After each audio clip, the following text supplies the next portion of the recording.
মহান বিজয় দিবসে রাজশাহী বিশ্ববিদ্যালয়ে রাজাকার আলবদর আল শামস প্রতীকীতে জুতা নিক্ষেপ কর্মসূচি পালন করা হয়েছে।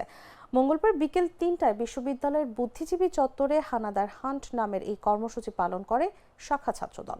জানা যায় ৩টি মাটির হাঁড়িতে রাজাকার আলবদর আল শামস লিখে সেখানে জুতা নিক্ষেপ করে তারা। যার জুতা হাঁড়িতে গিয়ে লাগছে তাকে চকলেট পুরস্কার দেওয়া হয়।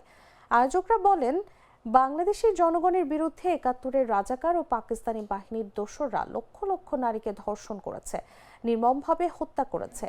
লাল সবুজের পতাকার জন্য যারা জীবন দিয়ে যুদ্ধ করেছিলেন সেসব বীর মুক্তিযোদ্ধাদেরকেও পাকিস্তানপন্থী দোসররা নির্মমভাবে হত্যা করেছে। মহান বিজয় দিবসে এসব ঘৃণ্য অপরাধের বিরুদ্ধে ঘৃণা প্রকাশ ও প্রতিবাদ জানাতেই এই কর্মসূচি।